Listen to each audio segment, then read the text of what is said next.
저 사람들이 저를 알아서 저래요. 약간 놀리는 것 같은 기도 한번 합시다. 여기 하나님, 마지막 날입니다. 그리고 또 오늘 귀한 수요 예배의 날이기도 합니다. 늘 언제나 이 제단을 지키는 하나님의 사람들을 먼저 기억하시고 늘 그들이 이 제단을 지킬 때에 하늘의 풍성한 은혜가 부어지게 하여 주시고, 또 아버지 하나님이여, 이렇게 나와서 악기로 또 목소리로 주께 영광 돌리는 이들, 컴퓨터를 만지며 또 사람들에게 서로 인사 나누며 그렇게 하나님을 섬기는 모든 이들이 그리스도의 풍요로운 은혜 앞에 설 수 있도록 이끌어 주옵소서. 또 함께 하나님의 안에서 영적 형제가 되어져 또 함께 하나님의 은혜를 나누고자 이 자리에 참여한 하나님의 사람들도 있습니다. 다 같은 하나님의 은혜 아래 아버지 하나님의 이 시간 하나님께서 허락하여 주시고, 그리하여서 함께 더불어 우리가 그리스도 안에 있음을 알고 깨달아 기뻐함으로 이 자리를 떠날 수 있는 복된 시간 갖게 하여 주옵소서. 귀한 예물 또 드린 손길들이 있습니다. 하나님이여, 그 예물 드리는 그 마음을 주께서 아시고 또 예물을 드림에 또 그 어떠한 마음과 생각을 가지고 드렸는지도 아시는 줄 아오니 응답하시고, 또 기도할 때 그 소리가 하나님 앞에 상달되어져 다시 한번 그들의 마음에 합한 아버지여 응답으로 내려오는 복된 시간 되게 하여 주옵소서. 더 풍요롭고 또 때마다 채우시는 하나님의 은혜로 인하여서 더 풍성히 하나님께 드리는 복된 손길이 되어지도록 더더욱 주 예수 그리스도의 풍요로운 은혜도 허락해 주옵소서. 이 시간 크신 하나님의 영광을 또다시 말씀으로 우리 안에 기도로 또 다시 한번 허락해 주옵소서. 예수 그리스도 이름으로 기도하옵나이다. 아멘.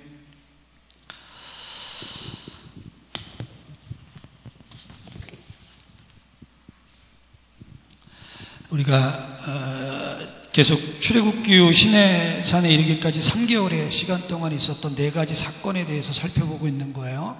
홍해를 건너게 하신 것, 만나를 주신 것, 반석을 쳐서 생수를 주심.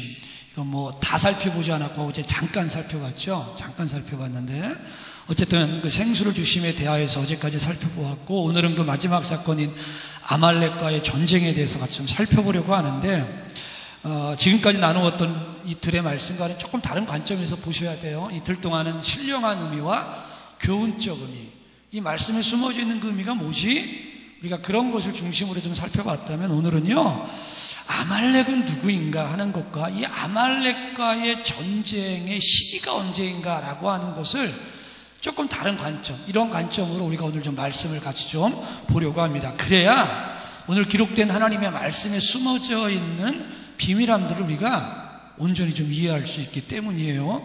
400년 종살이 하던 이스라엘 백성들, 그런데 종으로만 살았던 이스라엘 백성들을요 성경은 뭐라고 표현하냐면 여호와의 군대라 이렇게 말해요. 군대라. 출애굽기 12장 41절입니다. 430년이 끝나는 그날에 여호와의 군대가 다 애굽 땅에서 나왔더라. 성경은 수백 년 대대로 종살이하던 저들이 애굽에서 나올 때에 오합지졸과 같은 그들을 여호와의 군대라 이렇게 부른단 말이에요. 여러분, 저들을 이렇게 부르는 것은 합당한 일이에요? 아닌 거죠. 저들이 무슨 창 쓰는 법, 칼 쓰는 법을 배우기나 했어요. 그걸 쓸 줄 알아요? 거기다가 무슨 진영을 갖춰야 되는데 진영 갖추는 거, 진법, 이런 전략, 이런 거에 대해서 뭘 알긴 알아요? 조상 대대로 종살이하며 살아왔던 사람은요, 군대로 싸우려면 그 속에서부터 숨어져 있는 모든 것들을 다 뒤집어 엎어 갈아놓는 시간도 필요한 거라고요. 근데 하나님은 난데없이 대먹지도 못한 그런 사람들일 것 같은데 갑자기 여호와의 군대라 이렇게 부르는 거예요. 왜 이렇게 하나님께서 그런 저들을 여호와의 군대라 부릅니까? 저들의 신분과 삶의 목적이 완전히 바뀌었음을 알게 하시는 거예요. 내가 이전에 어떻게 살았던지 그리스도 안에 있으면 새로운 피조물이라 하심처럼, 야, 너희가 과거에 노예였든 종이었든 상관없어. 이제는 너희는 내가 택한 하나님의 군대야, 이거. 하나님의 군대예요. 내가 어제까지요 그냥 비리비리하게 내 인생을 살아왔어. 세상 누구 하나는 알아주지 아니하고 세상 누구 앞에 자랑할 것 하나 없는 그런 삶. 사회에 나가면 아무도 날 거들떠보지도 않고 맨날 내가 말을 무시해가지고 무시당하는 삶을 살 수 있잖아요. 그런 삶을 살 수 있잖아요. 또 얼마나 많은 사람들이 그런 삶을 살아가. 그런데 그런 모든 삶을 살았던 말들, 내가 예수를 믿는 순간에 나는 여호와의 군대란 말이에요. 하나님의 백성이고 하나님의 자녀란 말이에요. 새로운 피조물이란 말이에요. 그 신분의 변화를 하나님께서 이 급작스러운 용어 표현을 통해서 알려주시는 거예요. 너희는 여호와의 군대라. 아멘이세요? 그런 거예요. 그런 거예요. 그러니까 그리스도 안에 있으면, 그리스도 안에 있으면 내가 과거에 어떻게 살아왔든, 아니 하나님이 나를 새롭다 하시는데 내가 나를 새롭다고 못할 이유가 뭐예요? 그건 불신앙이죠. 불신앙이에요. 하나님이 나를 새롭다 하는데 왜 자꾸 내가 나는 옛날하고 똑같아요, 나는 변화될 수 없어요 이러고 뻗대냐 말이에요. 이게 불신앙이지. 그 믿음 없음이 이 광야 생활 속에서 다 죽어간 이스라엘 백성들을 통해서 보여주시는 거예요. 아니 하나님이 새롭다 하면 좀 새롭다고 여기지. 하나님 이것이 복받는 길이라고 하면 좀 그런 줄 알고 그 길로 가면 되지. 끝까지 안 믿고 그러다가 평생에 축복받고 살아야 될 인생들이 광야에서 죽임이나 당하는, 말도 안 되는 인생을 살아내면 되겠냐 말이에요. 바로 그것을 얘기해 주는 거예요. 너희가 지금까지 바로를 위하여서 바로의 종노릇하며 살았지만 이제부터는 내가 너를 택하였으니 너희는 나의 군대요, 나를 위하여 살아갈 나의 용사다, 이렇게 말하는 거예요. 비록 지금은 그렇게 못 살아도 그런 사람이야. 그러면 여러분, 하나님이 그렇다면 그런 거죠. 그건 하나님이 살아내게 하실 거기 때문에 말씀하신 거예요. 그러니까 그런 거예요. 그러니 우리는 나를 볼 때 세상의 기준과 사람들의 시선으로 나를 보시면 안 되고, 하나님의 말씀과 하나님의 이르신 그 기록된 하나님의 말씀을 통하여 나를 보면 되는 거예요. 그럼 나 괜찮은 사람이에요. 예전에 내가 안산 동산교회 부교육자로 처음 갔을 때요, 그 저랑 같이 파트너한 여자 전사님이 계신데, 백명자 전사님이라고 분이 계세요. 제가 원래 가기로 하고 나서 한 달쯤, 이제 원래 가기로 했는데 한 달쯤 있다가 가게 됐어요. 근데 이제 한 달 뒤에 딱 갔더니 가자마자 딱 전사님이 되게 이렇게 여장부 같은 분이시거든요. 딱 나는 말이에요, 목사님 박범선 그래갖고 박범선이 누군가 했네, 딱 이러는 거야. 그러면서 아이고 보니까 세상에 목사님 코 엄청 크고 엄청 시커먼데. 그 다음부터요, 제가 우리 여기 일교구 식구들이 있는데 제 이름은 모르고 우리 교구에 목사가 새로 왔대는데 어떤 집사님이 전줄 모르고 저한테 물어보는 거예요. 저기 목사님, 저희 일교구에 코 크고 시커먼 목사님 왔대는데 그 목사님 누구예요? 코 크고 시커먼 목사님, 그게 나요. 얼마나 웃겼는지 몰라요. 코 크고 시커먼 목사님이에요. 사람들이 볼 때 그래요. 여러분, 그런데요, 하나님께서요 술람미 여인이 꼭 저와 같거든요. 술람미 여인, 솔로몬이 사랑했던 술람미 여인. 여러분, 너무 태양 끝에 나가가지고 일만 해가지고 얼굴은 새까맣고 태생적으로 시커먼 흑인에 그 피부를 가지고 있었던 여인, 볼품 하나 없는 여인. 그런데 하나님이요 솔로몬을 통하여 그 여인을 뭐라고 부르는지 아세요? 저 여인은 솔로몬의 휘장 같도다. 찬란한 성전에 숨어져 있는 아름다운 휘장 같도다. 그게 하나님이 우리를 보는 시선이에요. 괜찮은 사람이라고. 내가 아시겠어요? 그러니까 내가라는 게 저가 아니라 우리 모두가 하나님 안에서 그걸 말해주시는 말씀이 여호와의 군대다, 이렇게 부르시는 거예요. 그런데 이것이 전부가 아니라 또 한 가지 중요한 이유가 있는데, 바로의 손아귀에서 벗어난 저들이 걸어가야 할 앞으로의 삶이 전쟁터라는 것을 알려주시기 위함인 거예요. 전쟁터라는 것을. 그래서 저들을 여호와의 군대라 부르신 거거든요. 바로 이런 사실을 우리들에게 명확하게 하나님께서 깨닫게 해주시려고 우리들에게 기록하여 보여주시는 말씀이 이 오늘 본문의 아말렉과의 싸움 이야기라고요. 여러분, 아말렉이 어떤 족속인 줄 아세요? 아말렉은요, 성경에 보면 그리 많은 얘기가 나오지는 않지만 그 신명기 25장에 훗날 모세가 오늘 본문에 나오는 아말렉과의 전쟁을 회상해요. 그 회상에서 그때의 이야기를 하면서 아말렉에 대한 이야기를 하는데 이렇게 이야기를 해요. 너희는 애굽에서 나오는 길에 아말렉이 내게 행한 일을 기억하라. 곧 그들이 너를 길에서 만나 네가 피곤할 때에 내 뒤에 떨어진 약한 자들을 쳤고 하나님을 두려워하지 아니하였느니라. 그러니까 아말렉 족속은 어떤 족속이라고 모세가 기억하고 있냐면 호전적인 족속이에요. 싸움에 능하고 전쟁에 능한 아주 호전적인 싸우기를 좋아하는 족속이에요. 그런데 아주 야비해가지고 이스라엘 백성들이 약해졌을 때 그 틈을 틈타서, 그리고 약해진 자들은 뒤에 떨어져 있잖아요. 길을 가다가 보면 뒤처지는 무리가 있죠. 약해진 사람들, 그 약해진 사람들을 쳐서 죽이면서 다가오는 아주 야비한 족속이 아말렉 족속이라고 이야기를 하는 거예요. 여러분, 이 아말렉 족속 꼭 누구 같아요? 호전적인데 야비해. 이 사단 같죠. 싸움에 능한데 아주 야비한 방식으로 약한 성도들 잡아먹어가지고 자기 편 삼으려고 하는 사단. 이게 바로 아말렉은 그런 사단에 대한 상징적인 인물들인데, 그런 아말렉의 뿌리에 대하여서 창세기 36장에 보면 이렇게 이야기를 해요. 세일산에 있는 에돔 족속의 조상 에서의 족보는 이러하니라. 그러면서 에서의 아내 아다의 아들은 엘리바스요, 에서의 아들 엘리바스의 첩 딥나는 아말렉을 엘리바스에게 낳았더라. 여러분, 아말렉이 에서의 손자예요. 아시겠어요? 원래 아말렉은 에서의 손자예요. 근데 그 에서의 손자인 아말렉이 한 족장이 되었고, 그리고 그의 후손들이 출애굽 가나안을 향하여 가고 있는 여호와의 군대 이스라엘을 공격한 거예요. 한 족장, 한 나라가 되어져서. 그렇다면 여러분, 지금 아말렉과 이스라엘의 싸움은 누구와 누구의 싸움이 되는 거예요? 이것을 이렇게 거슬러 올라가면 에서와 야곱의 싸움이 되는 거라고요. 왜 그래요? 아말렉은 에서의 후손이고 이스라엘 민족은 야곱의 12아들의 후손이기 때문에 그런 거예요.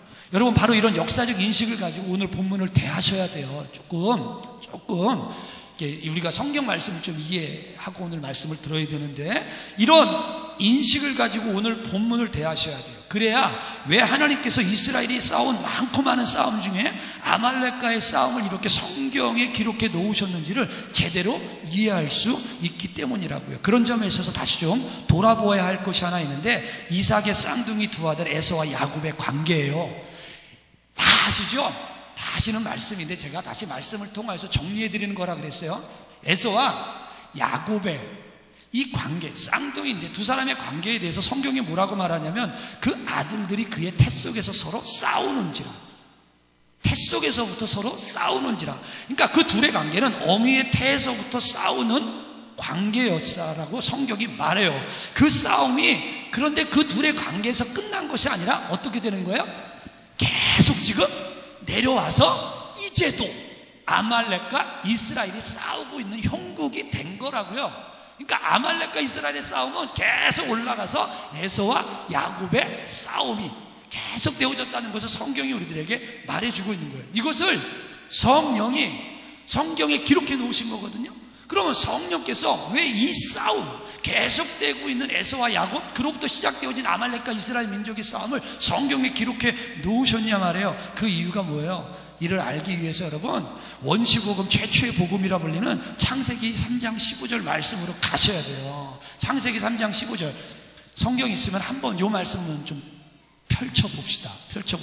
창세기 3장 15절.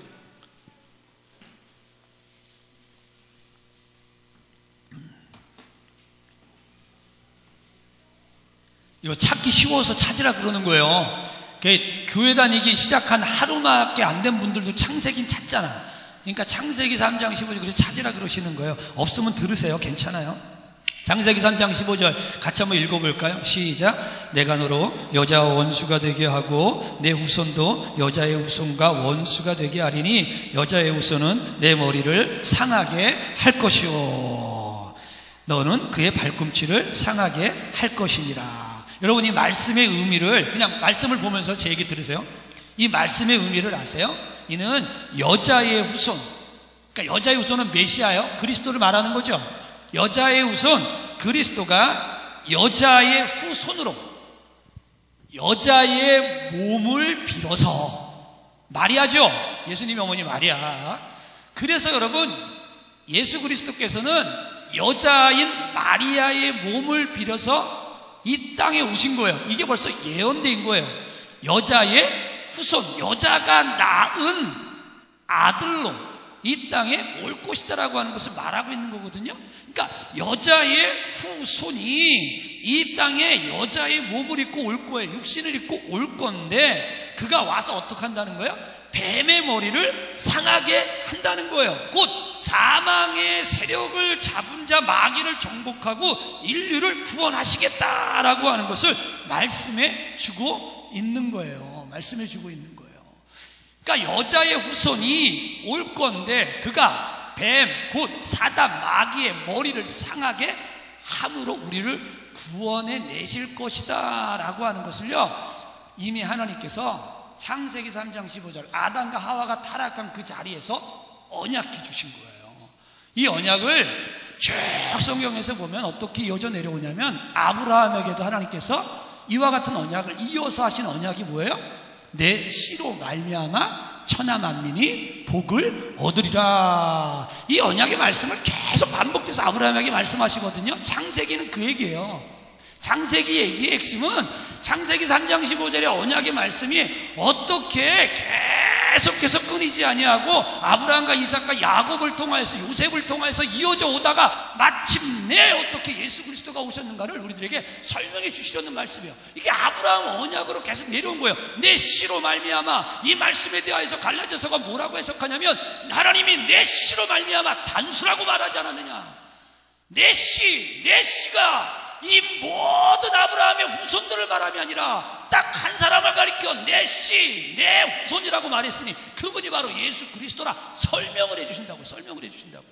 그러니까 내 씨로 말미암아 오실 거예요. 그 언약을 하나님이 아브라함에게 해주셨어요. 그리고 똑같은 언약을 다윗에게는 뭐라고 해주셨냐면 이렇게 해주신 거예요. 내가 내 몸에서 내 씨를 내 뒤에 세워.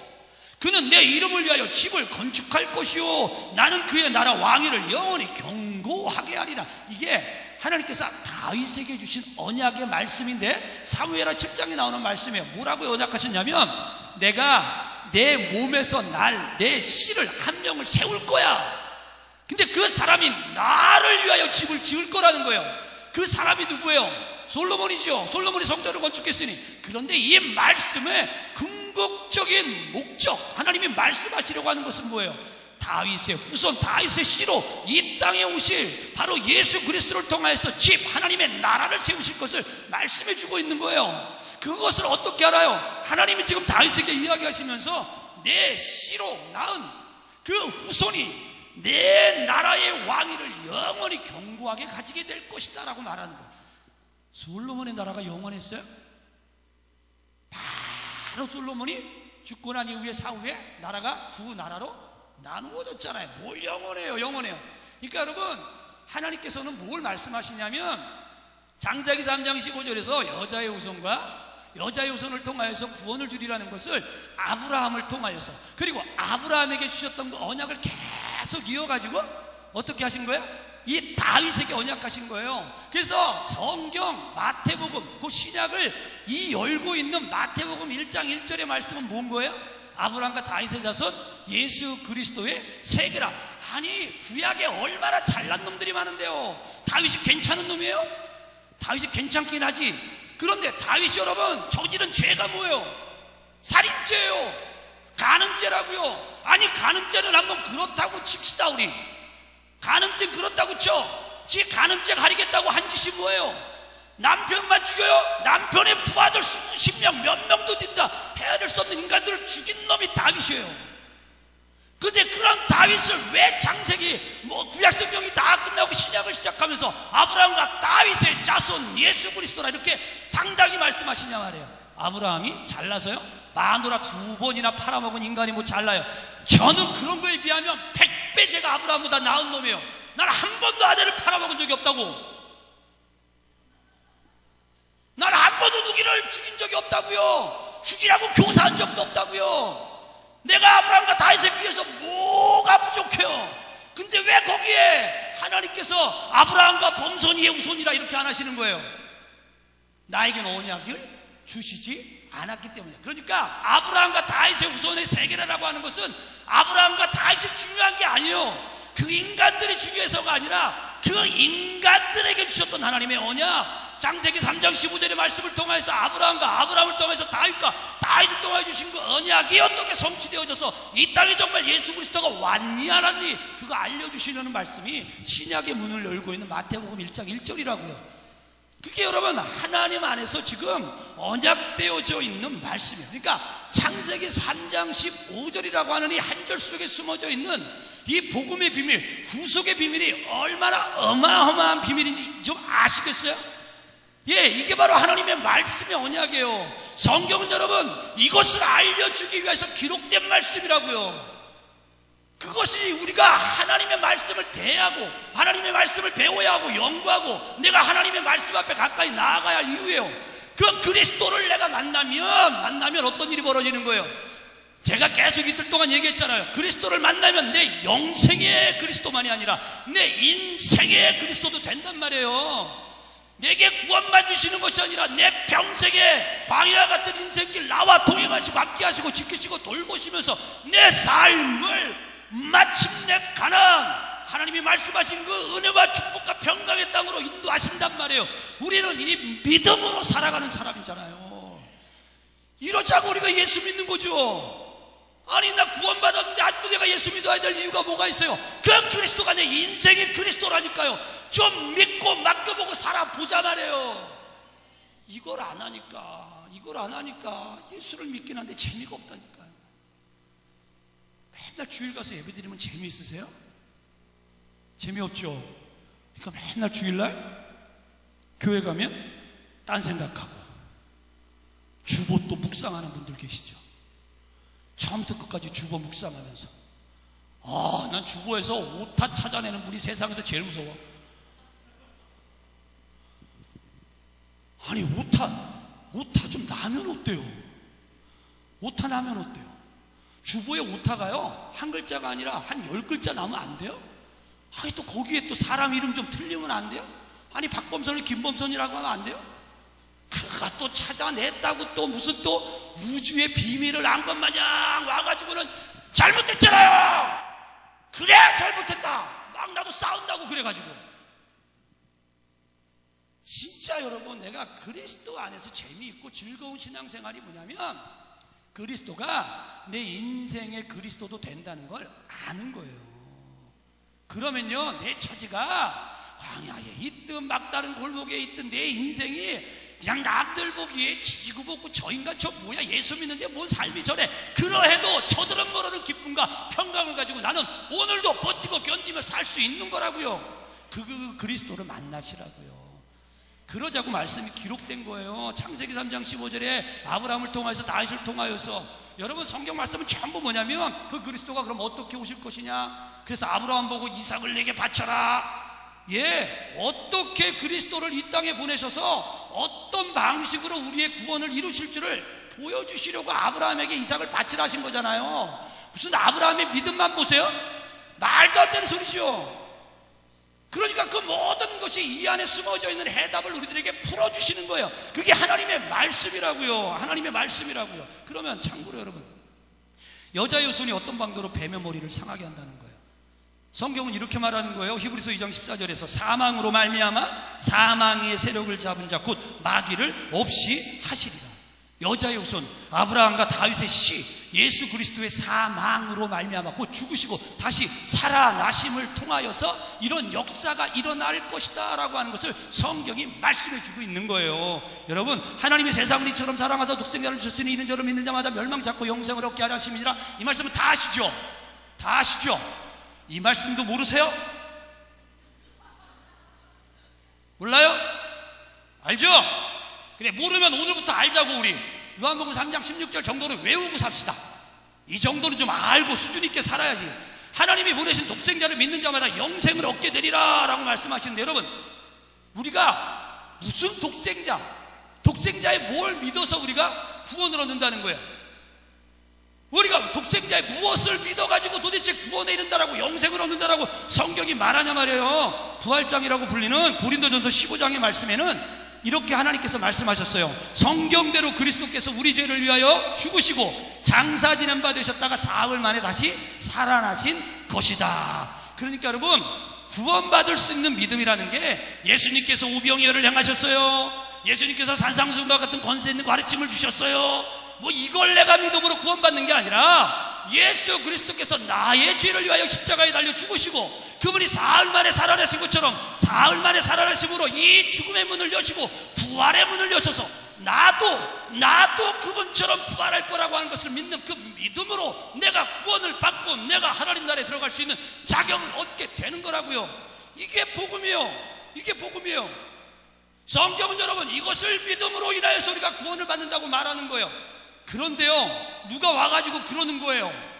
저 집사님이 그러는데요, 예수 그리스도가 우리를 위하여 십자가에 달려 죽으셨다라고 그러더라고요. 이런 사람이 무슨 구원을 받겠어요? 여러분, 구원은, 복음은 아주 단순하고 쉬운 거예요. 예수 그리스도께서 내 죄를 위하여 십자가에 달려 죽으시고 3일 만에 살아나신 것처럼 나도 살아날 것을 믿는 그 믿음의 역사를 믿음으로 구원받는 거예요. 얼마나 쉬워요? 얼마나 단순해요? 이렇게 쉽고 단순한 복음을 우리들에게 알려주시려고 이 책을 주신 거예요. 이 책을 주신 거예요. 그런데 우리가 얼마나 웃기냐면 이렇게 쉬운 하나님의 말씀을, 이런 쉬운 하나님의 말씀을 도대체 수십 년 수백 년 교회를 다녀도 깨닫지 못해. 그래갖고 복음이 뭐예요? 알고 있는데 잠깐 기다려봐요. 복음이 뭐예요? 잠깐만 기다려보라니까. 내가 알고 있긴 한데 지금 내가 정리가 안 돼서 그러는 거야. 조금만 기다려봐요. 복음이 뭐예요? 설명 좀 해주세요. 내가 알고 있다니까. 다음 주에 오면 내가 알려줄게요. 복음이 뭐예요? 우리가 이렇죠? 이런 경향이 많죠. 복음이 뭐예요? 얼마나 단순해요. 예수 그리스도께서 나의 죄를 위하여 십자가에 죽으신 것과 3일 만에 살아나신 것을 믿는 것, 그러므로 구원을 얻는다는 것이 복음이에요. 복음이에요. 그게 전부예요. 그게 전부야. 성경 말씀은 이것이 전부예요. 전부예요. 그런데 그 그리스도께서 우리의 인생의 그리스도도 된다는 것을 계속해서 성경 말씀을 통하여 우리들에게 확증해 주시는 것이 하나님의 말씀이란 말이에요. 이를 믿으세요? 이해가 좀 되시고 믿으세요? 믿으세요? 좀 다른 이야기지만 여러분, 아담이요 자기의 아내의 이름을 뭐라고 줬어요? 앞자가 하자로 시작하잖아. 뭐예요? 하와. 그렇지, 똑똑하시네. 하와. 여러분, 하와라고 하는 이 이름의 뜻이 뭐예요? 성경에 보면 산자의 어미, 그러니까 조금 쉽게 말하면 생명의 어미, 생명을 낳을 어미, 생명을 태동할 어미, 살아있는 자들의 어미, 이런 뜻이에요. 이런 뜻이에요. 이름 되게 폼나지 않아요? 멋있지 않아요? 뭔가 영광스럽고 찬란해 보이지 않아요? 근데 여러분 생각해 보세요. 아담이요, 하와한테 이런 이름을 줘줄 만큼 하와가 괜찮은 여자예요? 이름 멋있죠? 이름, 그대는 산자의 어미요. 폼나잖아요. 그죠? 얼마나 멋있어. 당신은 생명의 어미요. 이 얼마나 멋있어. 근데 하와가 그런 이름 들을 만한 여자예요?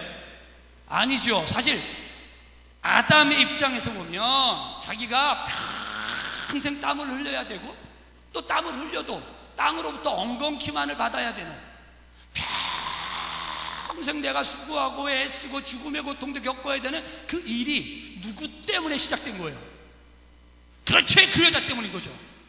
그 여자 때문에 시작된 거예요. 아담의 그냥 입장에서 보면. 그러면 그 여자의 이름을 뭐라고 짓고 싶겠어요? 저 빌어먹을? 뭐 이렇게 줘야지 정상적이죠.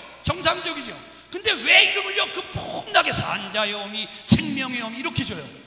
왜 이렇게 줬을까요? 이것을 여러분 이해하시려면 뭘 아시냐면, 이 이름을 언제 아담이 하와에게 줘 주었느냐를 아시면 돼요. 언제 줘 주었을까요? 창세기 3장 15절의 말씀. 그러니까 하나님께서 이 아담에게 내가 너로 여자의 원수가 되게 하고 내 후손도 여자의 후손과 원수가 되게 하리니 여자의 후손은 내 머리를 상하게 할 것이요 너는 그의 발꿈치를 상하게 할 것이니라 하신 언약을 주신 후에요. 이 언약을 주신 후에 갑자기 유레카, 불교 용어지만 득도한 거야. 아담이 도를 깨달았어. 뭘 깨달아요? 우리가 죄를 져서 에덴 동산에서 쫓겨났지만 다시 하나님께로 돌아가는 방법, 에덴 동산으로 돌아가는 방법, 실제 에덴 동산이 아니라 더 좋은 하나님의 나라로 돌아가는 방법이 있구나. 그게 뭐라는 거예요? 우리 집사람이 여자의 후손을 낳으면 그 여자가 우리의 복음을 낳는 역사가 되는 거구나. 이걸 깨달은 거예요, 아담은. 그래서 여러분, 아담이 자신의 아내의 이름을 빌어먹을 이렇게 진 게 아니라 산자의 어미, 생명의 어미라고 지을 수 있었다는 거예요. 여러분, 이게 복음을 깨달은 자의 기쁨이에요. 복음을 깨닫고 나니 여자의 후손이면 다시 내가 하나님께로 돌아갈 수 있구나라고 하는 이 복음을 깨닫고 나니 그때부터 마음속에 있는 저 여자에 대한 모든 아픔, 미움, 고통, 이거 다 사라지고 뭐만 남아요? 소망, 기대만 남는 거예요. 그러니까 그 이름을 하와라 지을 수 있는 멋있는 그런 남자가 될 수 있는 거라고요. 여러분, 이것이 바로 하나님 안에서 복음을 깨달은 자의 멋이라는 거예요. 복음을 깨달은 자는 뭐가 달라요? 말투가 다르죠. 입에서부터 뭐가 사라져요? 저주가 사라지죠. 원망이 사라지죠. 원망이 사라지죠. 이 입에서 뭐가 없어지죠? 불평이 없어지죠. 예수를 만나고 그리스도를 만난 사람은 벌써 삶이 달라진다고요. 옛날 같으면요, 벌써 입에서부터 뭐가 나와요? 막 화나는 일이 생기면 이 새끼 저 새끼 막 내 자식한테 막 그렇게 욕하는 분들 계시잖아요. 내 자식한테는 하셔도 돼요. 남의 자식한테는 하지 말고 이 새끼 저 새끼. 근데 막 이 새끼 저 새끼 막 이런 욕하다가 예수를 만나면 그분들이 어떻게 해요? 야, 넌 진짜 인생에서 예수 믿다가 축복받다 죽을 놈이다. 막 말이 바뀌고 인생이 달라지는 삶을 살아내는 거잖아요. 그게 바로 예수를 만난 사람들에게서 나타나는 특징인 거예요. 아담이 그런 거예요. 아담이 그래요. 복음을 깨달으면 이렇게 된단 말이에요. 여러분, 복음이 얼마나 단순해요. 그죠? 여자의 후손이 와가지고 우리를 구원해 줄 거예요. 그거 믿으면 기대가 생기고요, 용서가 생기는 역사가 나타나는 거예요. 복음을 만나고 복음을 경험한 사람들에게 나타나는 능력이란 말이에요. 여러분, 바로 그것이 그리스도께서 이 말씀을 통하여 우리들에게 설명해 주신 거예요. 내가 예수 그리스도께서 십자가에 달려 죽으심으로 인하여서 내 죄사함을 받고 나도 그분이 사흘날에 살아난 것처럼 나도 살아날 것을 믿으세요? 이것에 대한 확신이 있으시면 그게 구원받은 거예요. 그게 복음이에요. 그러니 제발 부탁해, 집에 가시거든 내 아이들에게, 내 자녀들에게, 내 손주들에게 이 복음 좀 얘기해 주세요. 애들은 안 죽어요? 5, 6살짜리 애기들은 안 죽어요? 걔들은 뭐 죽지 않고 살아날 통뼈가 있어요? 애도 죽지 않아요. 걔들 죽기 전에 그러면 뭐부터 알려줘야 돼요? 복음 알려줘야 되죠. 여러분, 4살, 5살짜리 아이들 앉혀놓고요, 제가 지금 해준 이 쉬운 복음의 이야기 해주시라고요. 얘야, 천국 가는 방법이 뭔지 아니? 따라해라. 예수님께서 나의 죄를 위하여 십자가에 달려 죽으신 것과 그분이 사흘만에 살아난 것을 믿으면 구원받는 거다. 너 믿니? 얘기해 주시라고요. 제발 손주들에게 가가지고 돈 10,000원 주면서 그냥 주지 말고 좀 복음 얘기하면서 주시란 말이에요. 그렇게 하나님 안에서 하나님의 가정이 하나님의 백성들로 거듭나고 새롭게 되는 역사를 만들어 가시란 말이에요. 이게 복음이에요. 이게 복음이에요. 그래서 하나님의 거룩한 나라가 이 땅 가운데 생겨나는 거라고요. 이게 창세기 3장 15절에 숨겨진 비밀이에요. 근데 이거는 그냥 제가 너무 드리고 싶은 말씀이어서 드린 거고, 진짜로 나누고 싶은 얘기는 그 다음부터예요. 근데 이 숨겨진 비밀 안에 또 하나 생각해야 될 게 있어요. 이 언약 안에 또 하나의 숨겨진 의미가 있는데, 이제후로는 아담과 하와 이후로, 그러니까 인류는 여자의 후손과 뱀의 후손 두 부류로 갈라지게 될 것이라는 것과, 그리고 두 사이는 원수의 관계, 즉 항상 싸움과 전쟁이 있으리라는 거예요. 여자의 후손은 뱀의 머리를 상하게 하고, 뱀의 후손은, 뱀은 여자의 후손의 발꿈치를 상하게 할 것이다. 세상은 여러분, 우리 생각에는 이런 거죠. 우리 생각에는 무슨 생각이냐면, 이 세상에는 세 부류가 있다고 생각해. 예수 믿는 사람과 안 믿는 사람과 믿을까 말까 고민하는 사람. 그죠? 그러니까 만약에 색깔로 하면 흰색도 있고 검정색도 있는데 세상에는 회색도 있다고 생각하는 거죠. 근데 그거는 어리석은 우리 인간들의 생각이고 하나님의 입장에서 이 땅을 보면, 영적 진리 안에서 이 땅을 보면 이 세상의 인간은 딱 두 부류밖에 없어요. 어떤 부류예요? 여자의 후손이든지 뱀의 후손이든지. 중간지대는 있어요, 없어요? 없는 거예요, 여러분. 인간들이 회색 지대가 있는 것처럼 나는 잠시 후면 예수 믿을 거야. 얘 뱀의 후손이지요, 여자의 후손이 아니라. 두 부류밖에 없다라고 하는 것을 딱 설명해 주신 거예요. 창세기 3장 15절에. 그냥 내 자식이 여러분 뱀의 후손이에요, 여자의 후손이에요? 아직은 몰라요. 뭘 몰라요? 지금 모르면 뱀의 후손이지. 지금 죽으면 지옥 가는 거예요. 지옥 형벌을 피할 수 없단 말이에요. 그냥 그걸 벌써 딱 설명해 준 거예요. 이 세상은 두 부류밖에 없는데 두 부류는 맨날 싸운다는 거예요. 맨날 싸운다는 거예요. 예수 안 믿는 사람들이 예수 믿는 사람들을 왜 이렇게 핍박해요? 이게 하나님께서 창세기에서 말씀하신 이 본성 그대로 지금 일어나고 있는 일들을 경험하고 있는 거예요. 늘 싸우다라고 말하고 있는 거라고요. 여러분, 아말렉과 이스라엘의 싸움, 그러니까 리브가의 복중에서부터 시작되어진 에서와 야곱의 싸움, 이 싸움은 여러분 그래서 단순한 두 나라, 두 족속, 두 사람의 싸움이 아니에요. 어떤 싸움이에요? 창세로부터 시작되어진 여자의 후손과 뱀의 후손의 계속된 싸움이라고요. 에서가 왜 이렇게 야곱을 죽이려고 들어요? 야곱은 여자의 후손이고 에서는 뱀의 후손인 거예요. 아말렉이 왜 그렇게 이스라엘 족속들을 찾아서 죽이려고 들어요? 어쨌든 그들은 이스라엘 족속이 하나님의 택한 백성들이고 아말렉은 뱀의 후손들인 거예요. 이렇게 전쟁의 싸움이 계속 있으리라 라고 하는 것을 하나님이 우리들에게 알려주신 사건, 그게 뭐예요?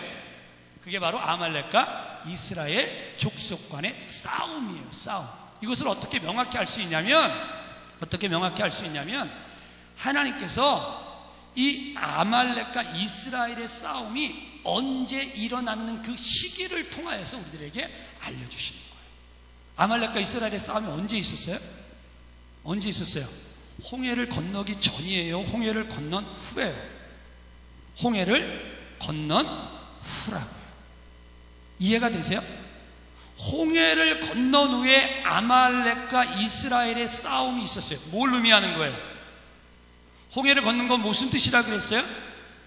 우리가 구원 받음이라 그랬어요. 절대로 취소될 수 없는 완전하고도 안전한 구원 받음이라는 거죠. 홍해를 건넜으면 우리는 구원받은 자예요. 절대로 그 구원이 취소될 수 있는 경우는 없어요. 하나님은 반드시 자신의 택한 자를 이끌고 하나님의 나라로 이끌어 가신단 말이에요. 이게 구원이에요. 하나님이 허락하신 구원이에요. 그런데 구원받은 그 이후에, 홍수 이후에 아말렉과 이스라엘이 싸우고 있는 거예요. 뭘 의미하겠어요?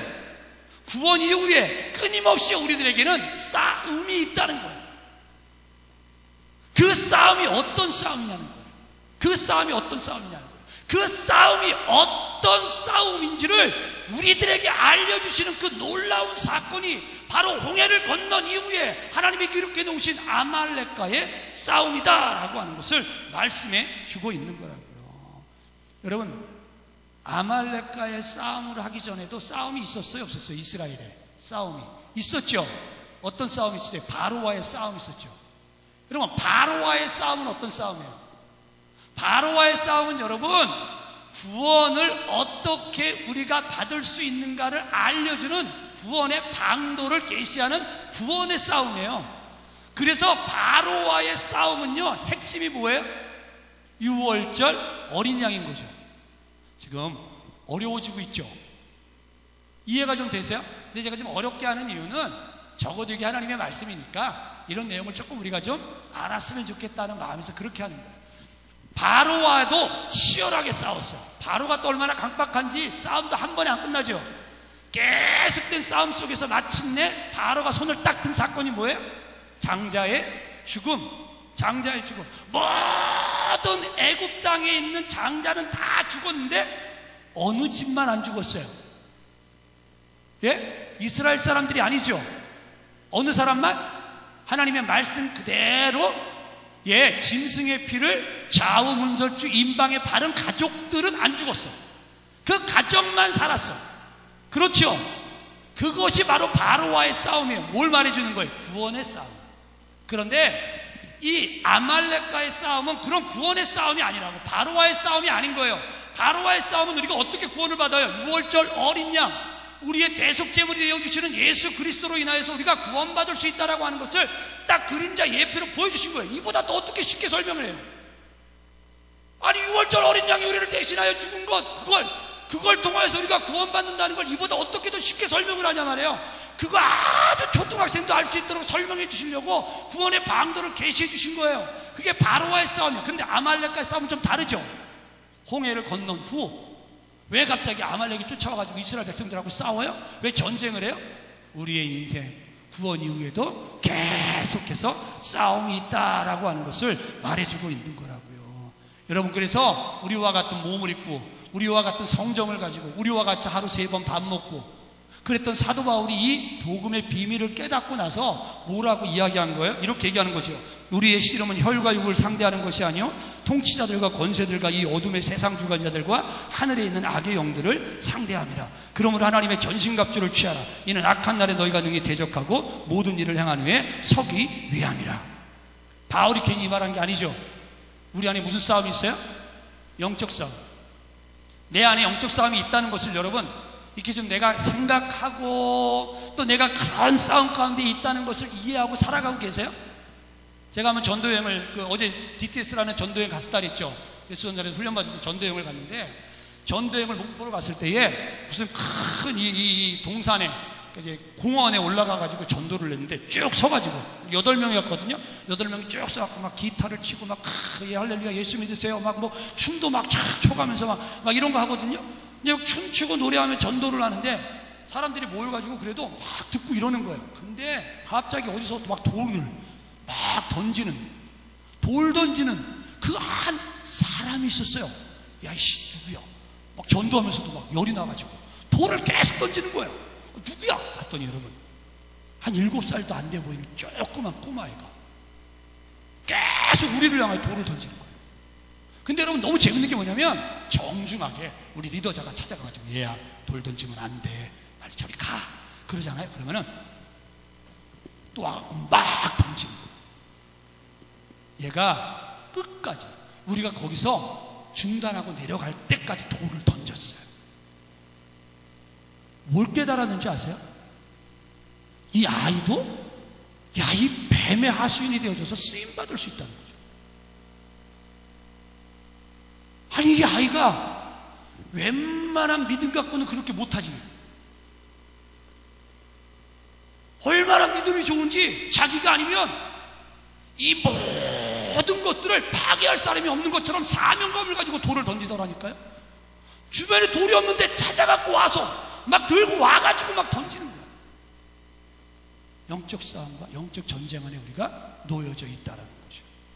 그걸 알려주는 게 아말렉과의 싸움이에요.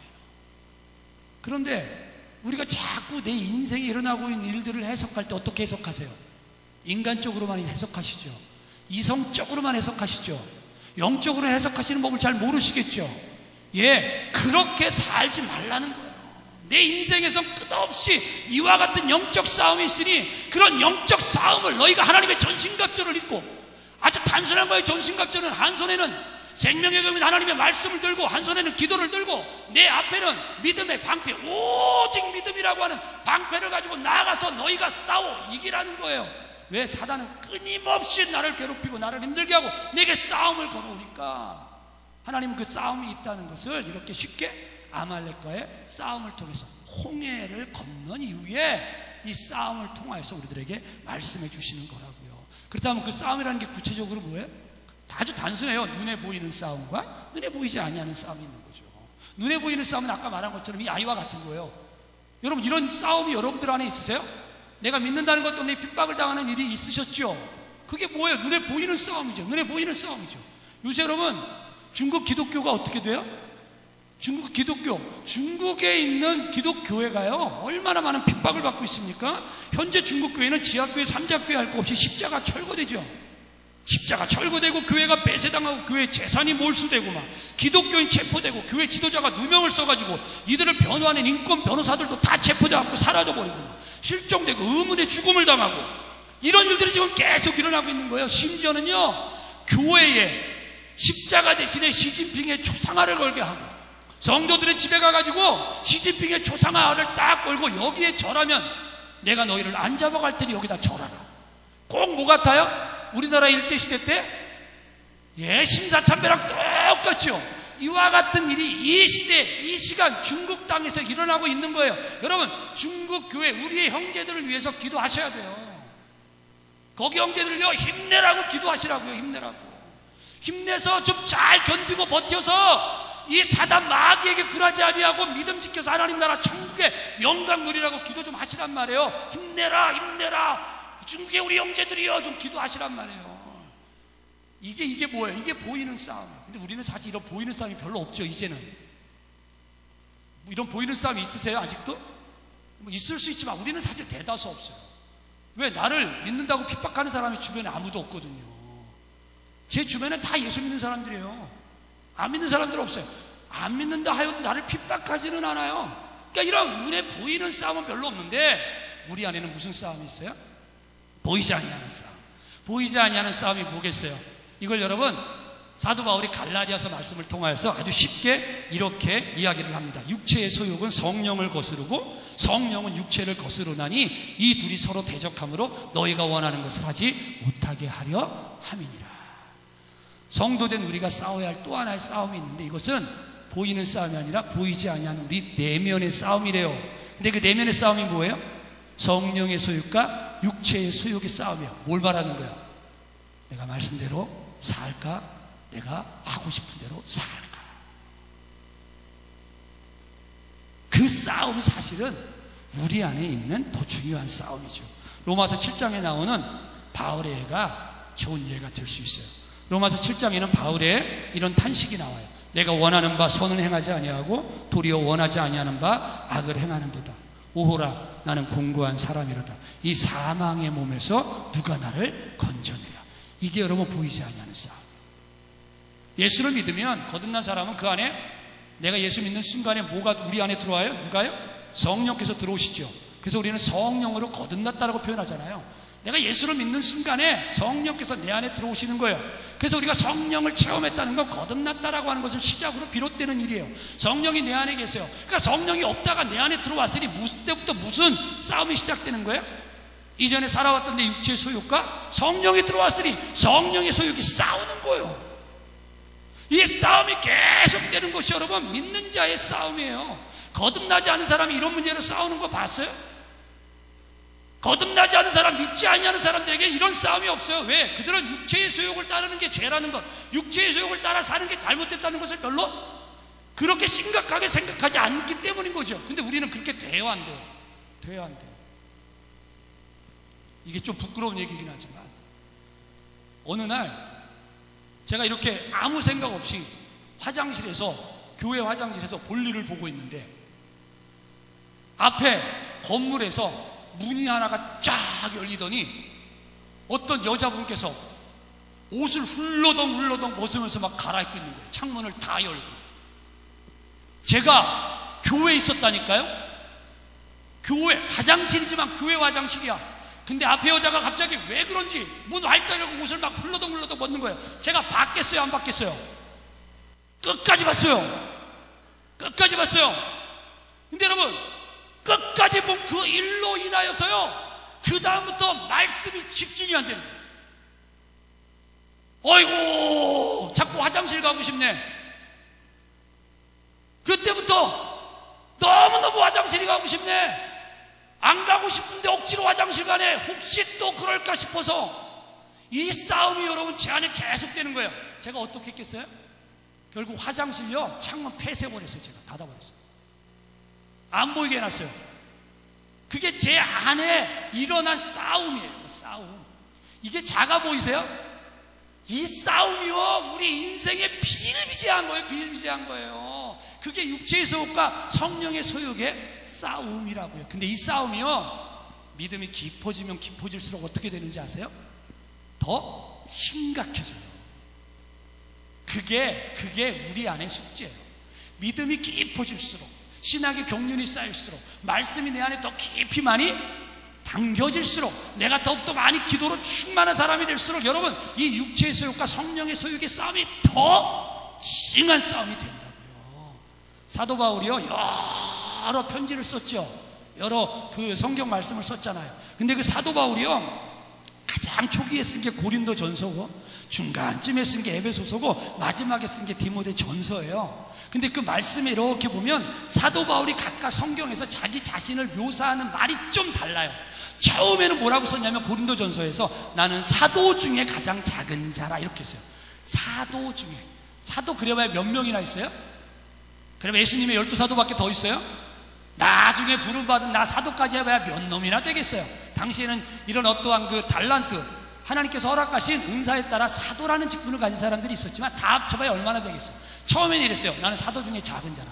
근데 중간쯤 된 에베소서에서는 뭐라고 고백하냐면 이렇게 하는 거예요. 모든 성도 중에 지극히 작은 나보다 더 작은 나요. 사도 중에 이랬다가 조금 지나니까 어떻게 해요? 가만히 보니까 사도 중에가 아니라 모든 성도 중에 내가 작아도 정말 작은 자구나. 그러다가 여러분, 인생 말년 노년이 되어져서 쓴 디모데 전서에서는 자기를 스스로 가르쳐서 뭐라고 하는지 아세요? 이렇게 해요. 미쁘다 모든 사람이 받을 만한 이 말이요, 그리스도 예수께서 죄인을 구원하시려고 세상에 임하셨다 하셨도다. 죄인 중에 내가 괴수니라. 이제는 아예 자기를 대놓고 죄인 중에 괴수라네. 여러분, 사도 중에 작은 자, 모든 성도 중에 작은 자, 그러다가 내가 죄인 중에 괴수가 된 거예요. 생각해 보세요. 가면 갈수록 바울이 죄를 많이 졌다는 거예요? 아니라고요. 바울이 어떤 사람이에요? 복음을 위해 모든 것을 버린 사람, 복음을 위해 스스로 고난의 길을 택하여 간 사람, 숱한 이적과 기사를 통해 병든 자를 고치고 심지어 죽은 자를 살리기까지 했던 사람, 환상 중에 천국을 다 경험하기까지 했던 사람이 바울이에요. 근데 그런 바울이 시간이 지나갈수록, 더 나이가 먹어갈수록 어떻게 자기에게 스스로 고백하냐면 나는 죄인 중에 괴수라고 고백하고 있는 거예요. 왜 이렇게 돼요? 하나님을 알면 알수록, 내가 하나님의 말씀을 깨달으면 깨달을수록, 기도를 통해서 내가 더욱더 성령의 사람이 돼가면 돼갈수록 내 속에 죄가 아주 지극히 작은 것까지도 더 보이기 시작하는 거예요. 이전에는 죄가 아닌 줄 알았는데 하나님을 자꾸 만나고 말씀을 보니 이게 죄네? 그러니까 또 힘들어하는 거예요. 그래서 모든 사도 중에 하다가 성도 중에 하다가 나는 나중에 모든 죄 중에 괴수나 이렇게 되는 거라고요. 여러분, 이게 우리 믿는 자들이 싸워야 할 또 하나의 싸움이에요. 아시겠어요? 이거를 성경을 우리들에게 거룩한 탄식이다 이렇게 표현해 주고, 이런 싸움이 있으세요? 이런 싸움이 우리들은 있어야 할 싸움이다라고 하는 것을 말해주는 거예요. 홍해를 건넌 이후에 처음으로 치른 아말렉과의 전쟁, 여러분 그 전쟁의 우리들에게 의미하는 것은 이렇게 하나님 안에서 우리가 치루어야 할 싸움이 있다라고 하는 것을 얘기해 주시는 거라고요. 말씀해 주는 거라고요. 그 싸움이 보이는 싸움일 수도 있지만 이제 한국 땅에 살아가는 대다수 성도들은 보이지 아니하는 이와 같은 내 안에, 내면에, 내 마음과 생각의 싸움을 싸워내야 한다라고 하는 것을 말씀해 주고 있는 거예요. 이 싸움에서 여러분 이기셔야 되겠죠. 그게 뭐예요? 하나님의 전신갑주를 입으라잖아요. 아까 말씀드렸던 것처럼 말씀으로, 기도로 양손에 들고 앞으로는 오직 믿음이라고 하는 믿음의 방패를 들고 사시라고요. 오직 믿음이에요. 오직 은혜예요. 그렇게 이 싸움을 싸워 나가면 마땅히 우리가 어떻게 돼요? 아말렉과의 전쟁에서 승리하여 여호와 니시라, 여호와는 나의 깃발이요 라고 고백했던 것처럼 어느 순간 나도 모르게 내 입에서 여호와 당신은 나의 깃발이요 여호와 니시십니다 선포하는 날이 온다니까요. 우리 거기쯤 한번 가봐야 되지 않겠어요? 네? 우리 한번 거기쯤 가봐야 되지 않겠어요? 거기쯤 가보자. 신앙을 조금만 더 신앙생활을 열심히 하고 내가 하나님의 말씀으로 나를 채워나가면 우리 거기까지 갈 수 있는 거예요. 근데 왜 못 가요? 왜 못 가요? 내가 거기까지 가야 할 이유와 필요를 별로 안 느끼는 거죠. 믿음 없어서 그런 거예요. 하나님이 그만큼 사랑스럽지 않은 거예요. 내가 받은 구원이 얼마나 값진지 몰라서 그러는 거예요. 그러니까 우리는 믿음 안에서 소망을 가지셔야 돼요. 내가 어떤 사람이 되기까지? 야, 나도 한번 바울처럼 내가 죄인 중에 계시라, 이 말로만 하는 게 아니라 내 속에 진짜 그런 바울과 같은 영적 깨달음, 이 싸움이 내 속에 딱 깨달아져서 나도 고백하는 그 자리까지 한번 서보고 싶다고요. 서보고 싶다고요. 제가 평생에 이루고 싶은데 못 이룬 꿈이 있어요. 하나가 뭐냐면 설악산 대청봉을 못 올라가 본 거예요. 제가 설악산을 수십 수백 번 가본 것 같아요. 뻥쳐서. 근데 그 산을 그렇게 오르락 내리락 하는데도 대청봉을 한번 못 가봤네. 못 가봤네. 근데 나이가 들수록 너무 가보고 싶어요. 근데 이제는 다리가 아파서 못 가겠어요. 관절이 아파가지고 못 올라가겠어요. 근데 여러분, 이거는 그래도 내가 이루고 싶은 꿈이지만 못 이루어도 상관은 없는데 정말 내 평생에 한번 이루어보고 싶은 게 있어요. 우리 아까 박사님 목사님하고 잠깐 그 얘기 했었는데, 저는요 기도가 참 잘 못해요. 기도가 좀 다른 어떠한 신앙생활 중에 제가 이렇게 보면 기도가 좀 약해. 기도를 어느 분들처럼 막 1시간 2시간씩 잘 못해요. 저희 하루에 기도 시간은 정해놓고 30분 땡. 30분 기도하면 난 그날도 기분 좋아요. 오늘도 해냈다. 할렐루야. 기도가 잘 안 돼. 근데 제 안에 무슨 꿈이 있냐면 기도의 세계라는 거. 그러니까 기도는 영적 세상이잖아요. 기도의 영적 세상은 내가 한 번도 가보지 못한 세상이 얼마나 크겠어요. 근데 그 세상에 딱 한 번이라도 가보고 싶어요. 바울처럼 기도 가운데에서 여러분 하나님 앞에 한번 나아가보고 싶다는 거예요. 스데반이요 어떻게 했어요? 자기의 삶 가운데에서 가장 고통스러운 죽음의 순간 앞에 그가 눈을 들어 하늘을 보니 어떤 일이 벌어졌어요? 하나님께서 하늘 문을 여시고 하늘 보좌에 있는 우편에 계신 예수 그리스도를 보여주셨잖아요. 난 그런 영적 세계 한번 가보고 싶은 거예요. 안 가지네. 이게 제 소원이에요. 소원. 여러분, 이런 좀 거룩한 소원이 있으시란 말이에요. 가지시란 말이에요. 야, 나도 뭔가 좀 세상 가운데에서 하나님 때문에 그냥 떵떵거릴 정도로 돈 많이 벌어가지고 내가 제물로 하나님 앞에 영광 올려드리리라, 이런 꿈 가진 사람들은 우리 교회, 우리나라 교인들 숫자만큼 있으니까 그런 것만 너무 하지 말고 좀 하나님 앞에 이런 거룩한 기대, 거룩한 소망, 내가 영적으로 이런 세상을 좀 한번 가보겠다, 이런 소망을 가지고 살아가시란 말이에요.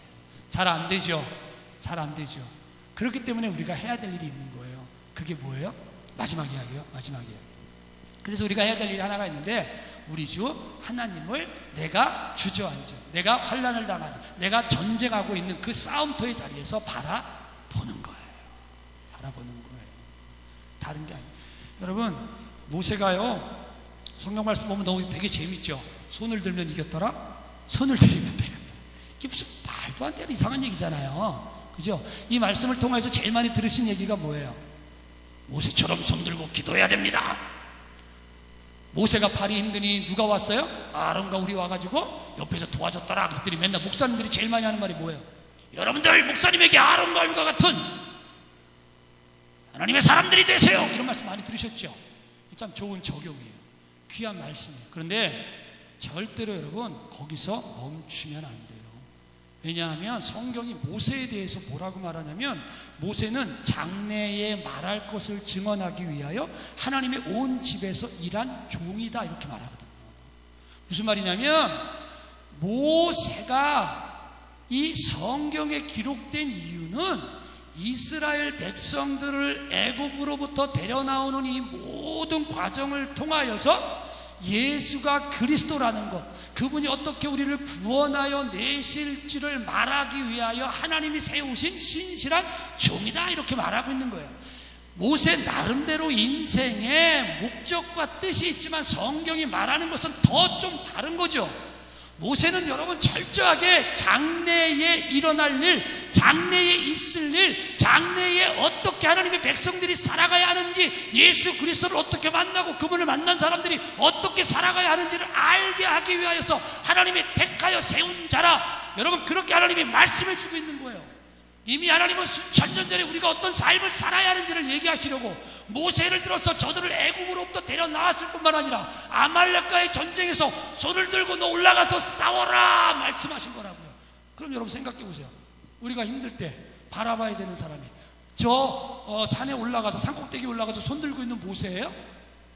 아니에요. 부활하심으로 하늘에 오르사 하나님 보좌 우편에 앉아서 날마다 우리를 위하여 간구하시는 우리 주 예수 그리스도를 바라보는 거죠.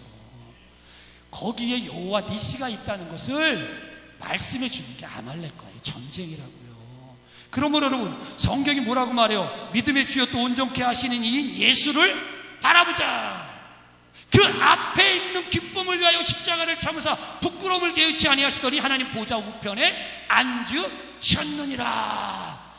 하늘에 오르사 하늘 보좌 우편에 서서 이제도 손을 들고 간구하고 계시는 우리 주 예수 그리스도, 여러분 바로 그분을 이야기하려고 모세가 산꼭대기에 올라가 손을 들고 하나님 앞에 기도한 거라고요. 성경이 설명하고 있는 것은 바로 이거예요. 그럼 우리는 누굴 바라봐요? 하나님 보좌 우편에 계신 예수 그리스도를 바라봐야 되는 거예요. 아멘이세요? 그게 여호와 니시의 삶을 살아내는 방법이라고요. 여호와 니시의 삶을 경험하는 방법이라고요. 이것이 얼마나 단순하고 쉬워요. 이것이 얼마나 단순하고 쉬워요. 바라본다는 게 뭐예요? 바라본다는 게 뭐예요? 내가 그분이 내 인생의 그리스도인 줄 알고, 이 구원은 받았잖아요. 영생의 하나님은 내가 만났잖아요. 영생의 주님 만났잖아요. 구원의 주님 만났잖아요. 이제는 무슨 주님을 만나요? 내 인생의 광야길에 날마다 내가 주저앉아 있을 때 나와 함께 주저앉아서 울어주시고, 내 가는 길에 나를 부축해서 걸어갈 수 있도록 셈을 주시고, 내가 무너져 앉았을 때 다시 한번 일어나라고 격려해 주시고, 그렇게 말씀하시는 그리스도를 내가 만나야 되는 거 아니에요?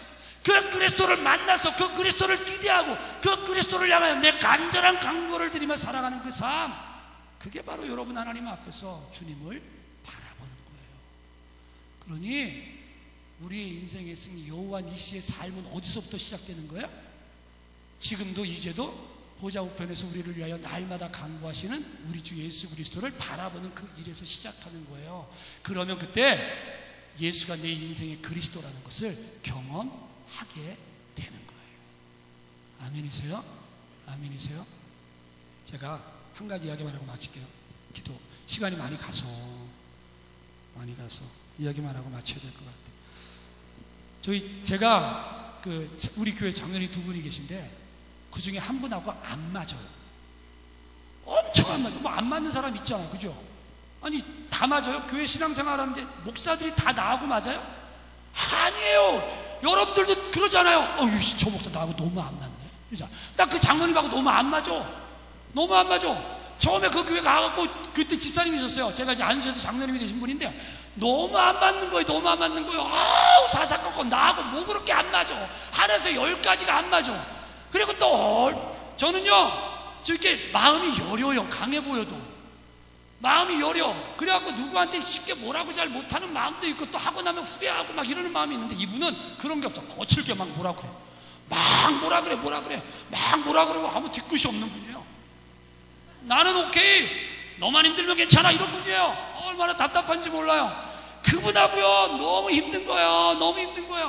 하나님 정말 이분이요 좀 회개하고 깨어나든지 아니면 이분이 죽든지 내가 죽든지 뭘 좀 해봅시다 이러는데 이런 관계였는데 제가 이 장로님을 보면서 야 이게 내가 어떻게 하면 이런 분하고도 잘 지낼 수 있을까. 이게 이제 어느 날 말씀을 계속 봤다 그랬잖아요.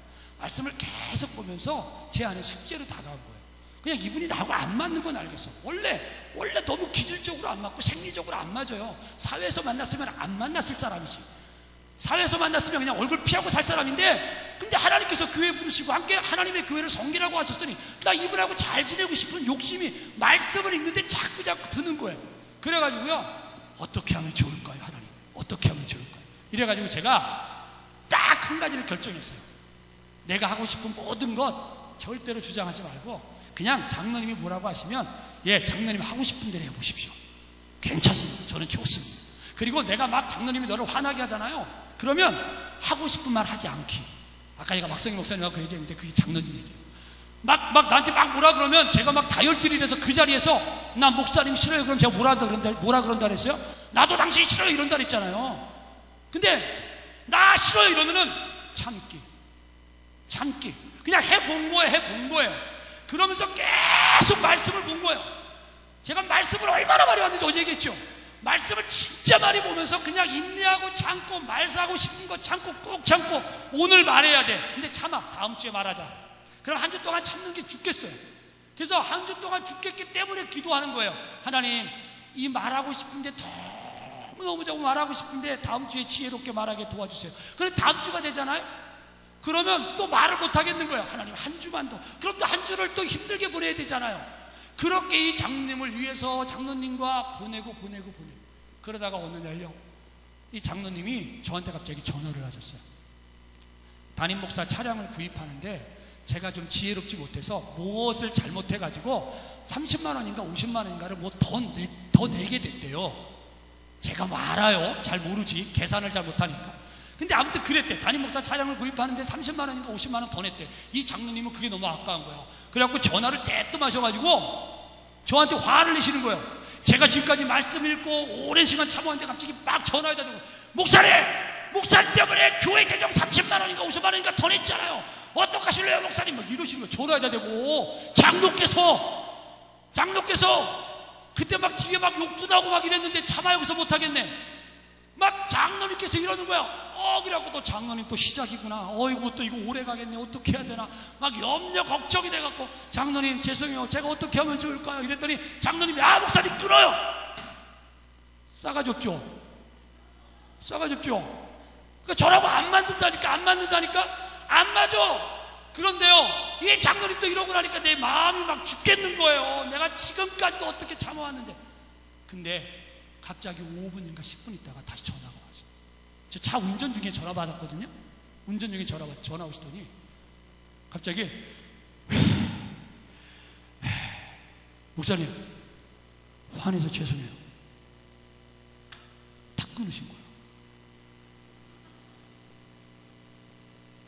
교회 와서요, 그때가 9년 때요. 9년. 교회 와서 9년이 지났을 때 처음으로 이 장로님 미안하다는 얘기를 들었어요. 제가요, 운전 중에 운전을 할 수가 없는 거예요. 왜? 너무 기뻐갖고. 너무 눈물이 나가지고 정말 어떻게 주체할 수 없는, 이게 무슨 뭐 어떤 눈물이 아니라 하나님이 살아계시고 하나님이 나를 지켜보시고 내 문제를 이렇게, 내가 어떻게 말씀만 보고 이렇게 참아봤더니 뭐가 해결이 되네, 이걸 깨닫게 된 눈물인 거예요. 막 너무 팍 눈물이 나는 거예요. 운전을 할 수가 없어서요, 차 옆에 세워놓고 한참 혼자서 꺼이 울다가 막 하나님 앞에 찬양하고 노래하다가 막 이러다가 수십 분 지나 집에 왔어요. 하나님은요, 어떤 하나님이에요? 하나님 어떤 하나님이에요? 말같지도 않고 9년 동안 단 한 번도 잊지 않았던 그 어떤 역사를 단 하루에 5분 10분 만에 행하여 주시는 하나님이에요. 그 장로님이요, 지금 얼마나 저랑 친하게 지내는지 아세요? 저희 집사람이요, 저보고 하는 얘기가 있어요. 나는 당신이 구원받은 걸 어떻게 아냐면 그 장로님하고 잘 지내는 거 보면 알겠대요. 우리 집사람 맨날 농담 삼아 그래요. 나는 당신이 목사인데도 구원받은 줄 지금까지 몰랐어. 근데 그 장로님하고 잘 지내는 거 보니까 당신 진짜 구원받은 게 맞네. 여러분, 근데 인생에 그리스도를 만나면 이런 즐거움이 생긴다. 내 하나님은 그렇게 살아계신 분이라고요. 바로 그거예요. 아말렉과의 싸움은 우리가 주님 앞에 나아갈 때까지, 제가 어제부터 계속 강조했죠. 이틀 동안 강조했죠. 내가 죽던지 주님 오시는 날까지. 그게 우리 인생 끝이잖아요. 우리 인생의 종말은 내가 죽는 것도 종말이고 주님이 오시는 것도 종말이잖아요. 우리의 인생의 아말렉과의 싸움, 이 세상에서 겪어야 될 숱한 싸움, 환난, 고통, 수치, 부끄러움, 이런 모든 것들은요, 내가 죽던지 주님 오시는 날까지 계속 될 거예요. 계속 될 거예요. 근데 그 싸움을 우리는 중간중간에 여호와 니시가 되게 할 수 있어요. 어떻게 하라고요? 하늘에 오르사 보좌 우편에서 우리를 위하여 오늘도 강구하시는 예수 그리스도를 바라보며 그분 앞에 간절함으로 구하고, 내 마음에 계속해서 하나님의 말씀을 채워 넣는 거예요. 그러면 어느 순간에 나도 여호와 니시, 여호와 니시 영광을 누릴 수 있는 거라고요. 아멘이시죠? 그런 역사를 누리시기를 바랍니다.